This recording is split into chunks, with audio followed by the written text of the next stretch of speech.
Okay, Shalom.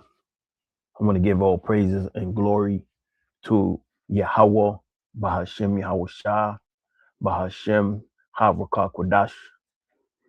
I want to get double honors to the elders apostles, along with the bishops of Great Millstone. Shalom to who we reference to as the hopeful elect. My name is Lamadia, and the name of this video is going to be entitled Cleanse Out the Filthy Room of the Mind. I'm going to say it again. Cleanse out the filthy room of the mind. So now the inspiration was drawn from a video I was listening to while I was driving home from work. And it was with Elder Apostle Rakal. Along joining him was Elder D-Mash. And as I was listening, D-Mash had made a statement.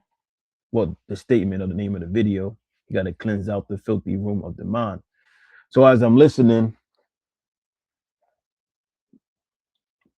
I thought to myself, that sounds like a video. So here we are. So let's take a listen to the video, and I'm gonna give my take on it after the video. So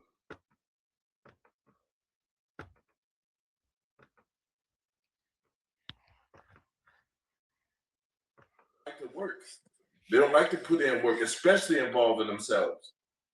But you can make an appearance of change on the outward, man. You could, and people will probably believe you. But if you don't change on the inside, then what's going to happen? That old man is going to keep bubbling back up because you never really put in the work to change the inward man. You never put in the work to kill off the old man and his deeds. Mm-hmm. So it's better to actually do the work than do the work on. And real quick, brothers, go ahead and subscribe to the Elder Apostle Ricard channel. The name of his channel is GMS Keep On Pushing On, and it's his most recent video or most recent live. So let me let this continue. Yourself, then to make the appearance of you've changed and you really understand. You see what's going on now, and then you don't put in the work on yourself, and then people start to see because you create patterns. You create a pattern. Now you didn't put in the work to change the old man, and when he bubbles back up, people start to remember. Yeah, this is the same shit you was doing before you said Salakia. This is the same shit you was doing before you apologized last time. Mm-hmm. So it creates a pattern, and nobody wants that. You don't want a woman that. Yeah, that's the thing with Jake. Jake was Salakia to death, man. Because you gotta. Nothing wrong with apologizing and saying you're wrong, but that comes with assessment. You gotta change. You gotta change the behavior. You just keep doing the same thing, and very little effort goes into changing the action that's causing the offense. You're gonna keep finding yourself in a repeated situation. You don't want to be in a wash, rinse, repeat mind frame, like just doing the same thing over and over. We in this thing to change. We in this thing to rid out the things that the Lord he finds undesirable. And we all got things we need to work on. But the thing is, you have to identify it. And one of the main things, or one of the main ways to identify these things is constantly going through the scriptures and reading and assessing yourself, like, if I'm doing this enough, what could I change? So let me let this play. Oh, I'm sorry, baby, and then do the same shit. You don't want that. Gone. The Lord doesn't want that. You know, so it's better to face the opposition of yourself. It's better to go in that filthy room of your mind and clean it up and face everything in there. Because that's one thing I always say. If you don't clean out the junk in your mind, what happens? Those doors begin to bust open, and that junk begins to spill on other parts of your life. It begins to spill on other brothers. It begins to spill on, things involved. Let me go back. You in that filthy room of your mind and clean it up and face everything in there. Because face the opposition of yourself. It's better to go in that filthy room of your mind and clean it up and face it. You gotta go into that filthy room of your mind and clean it up. You know, get rid of, whatever the Lord find undesirable. You gotta want to change.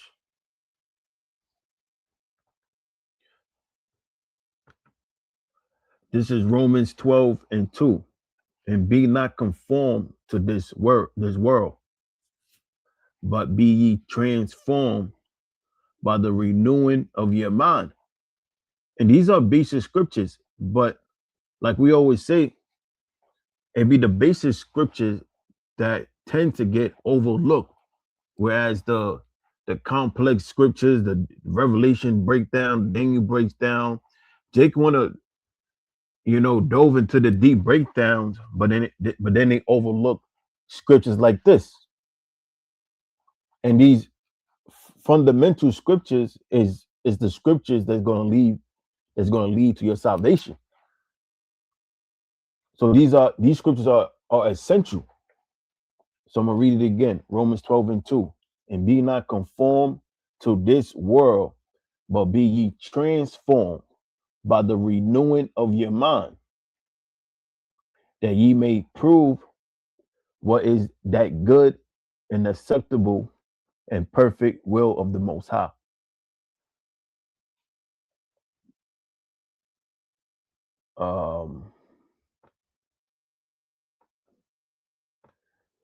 Psalms 119:9. Wherewithal shall young men cleanse his way, by taking heed thereto, according to thy word. So the way we cleanse our minds is through the word, because it's within the word is where we find what's acceptable and unacceptable to Yahweh B'Shem Yahushua.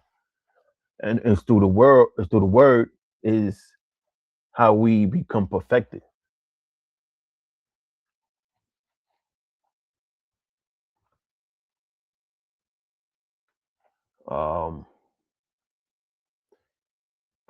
Let's go to Ephesians 5:26. That he might sanctify and cleanse it with the washing of water by the word. So you got to constantly be engaged and active in the word, because when you don't, what tends to happen is these demons, the enemy, Satan, will have a field day in your mind, in your head, and your righteousness start to fade.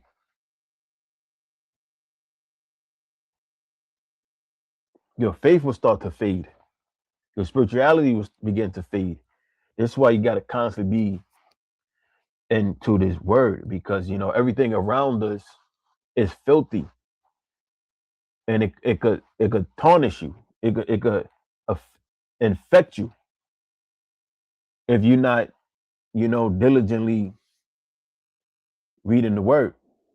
And by reading the word, you could to also by watching brothers videos and learning, because this ain't the ISUPK or the IUIC or any other camp.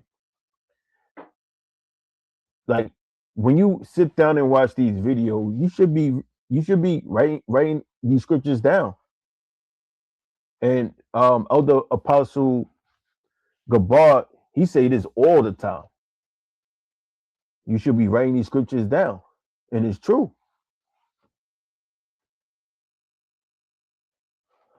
Bear with me. Let me do this. Let me charge this laptop so it don't die.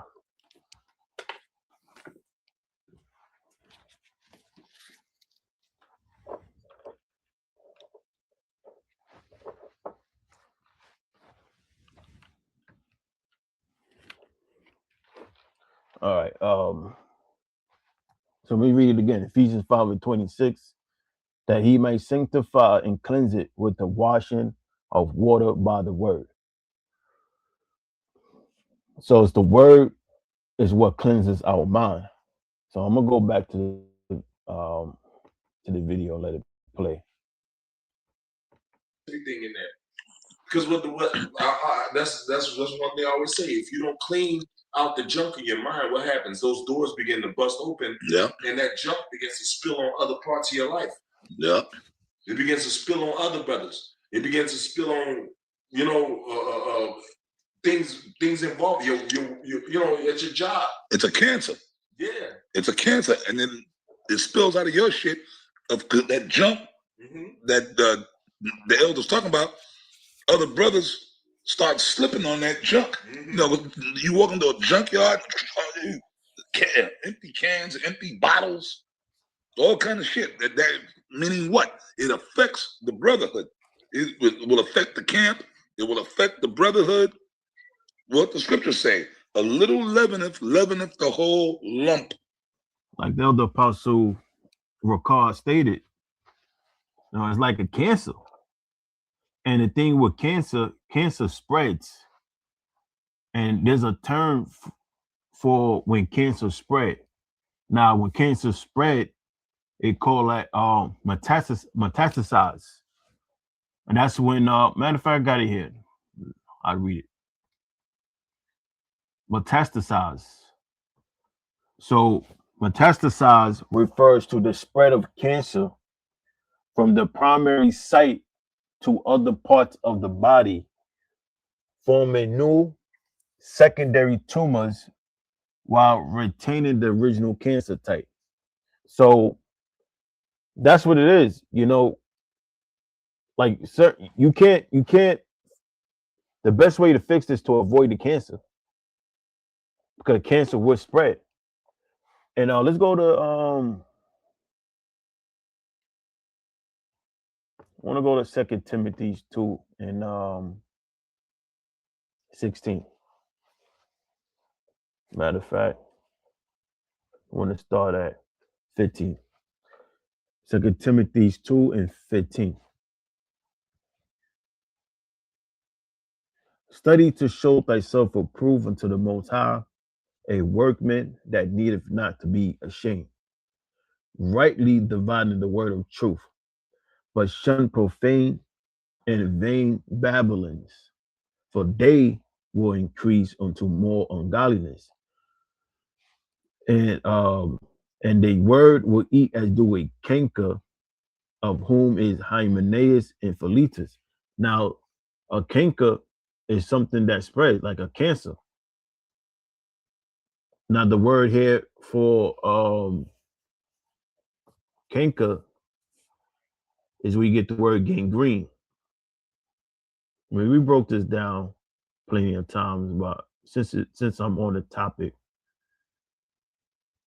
look up 1044 144. Strong's G 1044. Gagrana.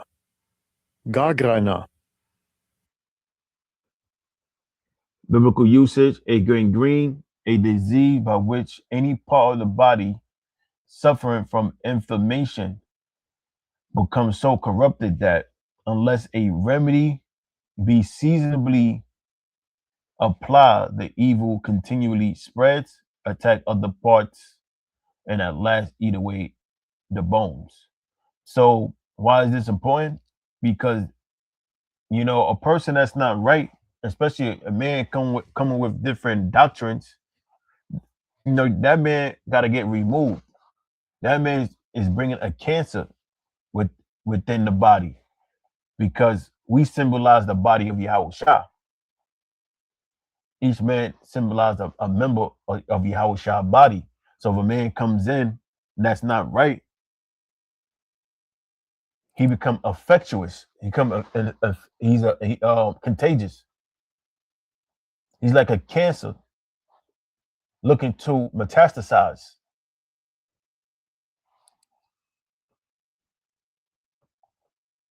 Now I want to read go to Matthew 5 and 29.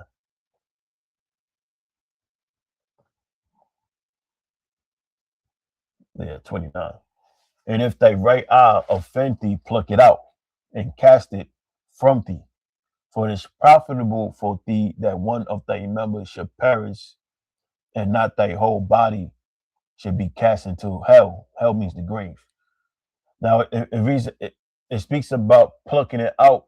That's a man that's causing major offense within the body, in the body. A man come in and say Esau can make it, or the teaching the hell doctrine, or teaching that the MOTB is not the mark of the beast. You gotta remove that guy, because he's infected. He infected by the evils. You know, inside joke. Jay-Z had a song called "The Evils," which translates to devil. But yeah, but that guy will be infected by the evils. So, and if thy right eye offend thee, pluck it out and cast him from thee. For it is profitable for thee that one of thy members should perish, and not that whole body should be cast into hell. Hell means the grave. So, or destruction. So that part of the body must be amputated. Like if you have affection, let's say in your finger, and that tissue begins to die off, or that infection begins to kill the tissue around your finger, and you don't no longer getting blood circulation, you have to amputate that finger. And maybe you could say, maybe you may be able to save the whole hand. Now, if that whole hand get affected and turn blue, you're gonna have to amputate that whole hand, so you don't lose the arm. And that symbolizes a man. That ain't right. Verse 30.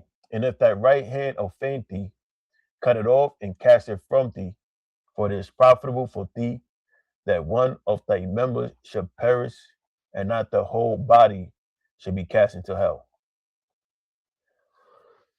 So that's pretty much, let me go back to the video, let it play.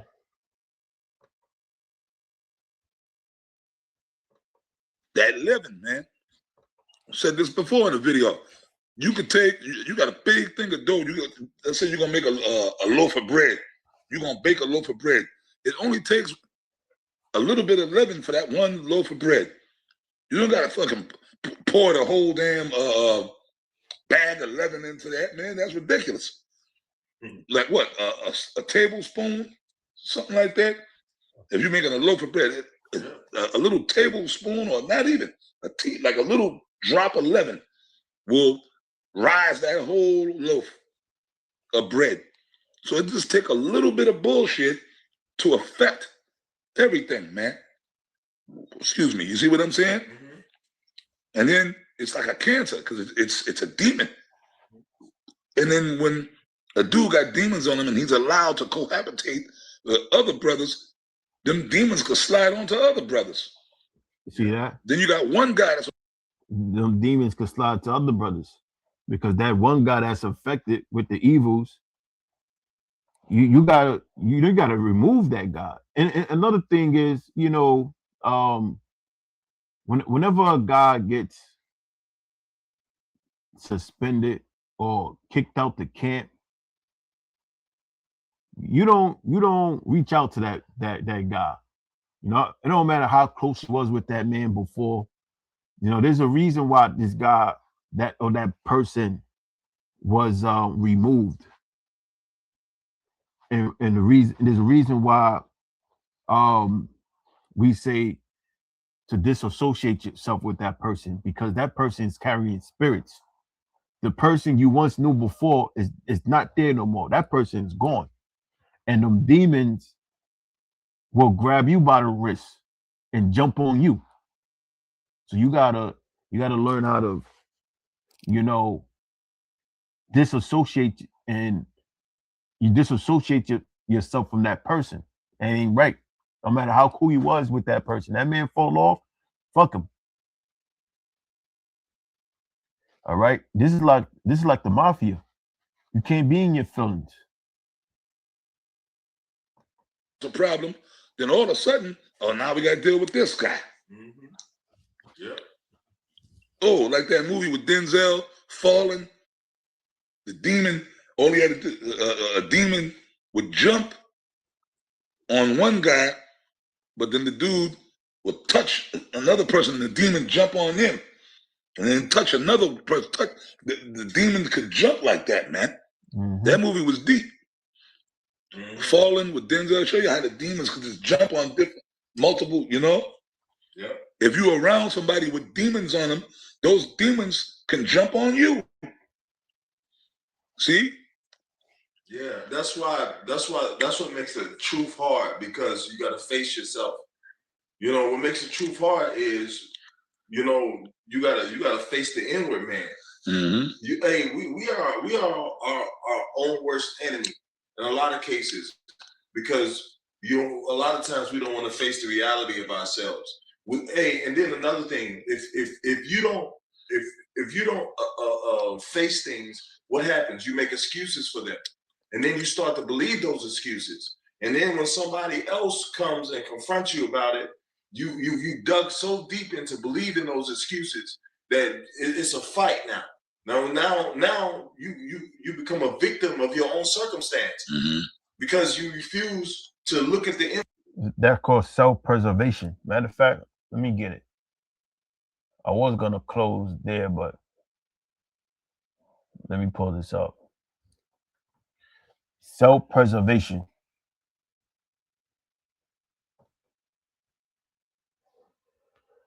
Self-preservation is a natural, often instinctual behavior aimed at protecting oneself from physical or emotional harm, ensuring safety and survival. Let me type in psychology.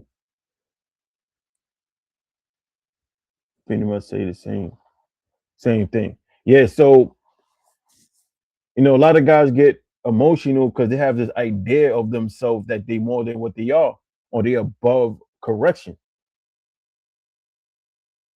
And then when you say something to them that needs correcting, they instinct goes into defense mode. What did I do wrong? And rather than looking at it in the spiritual sense, they looking at it through the lens of emotion.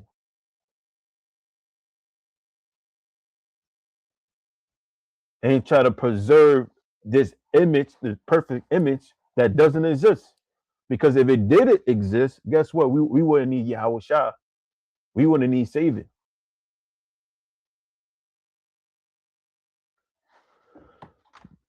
So let me go back.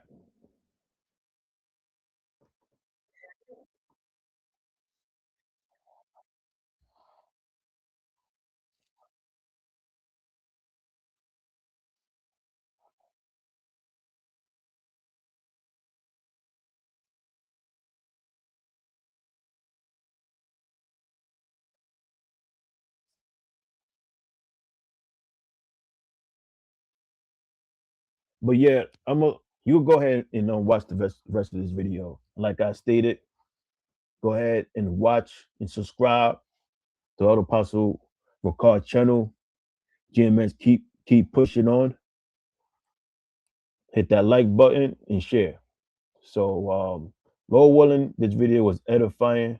And I'm gonna say Kohalayim Yahweh, Bahashem Yahweh Shah, Bahashem Harakah Kodash.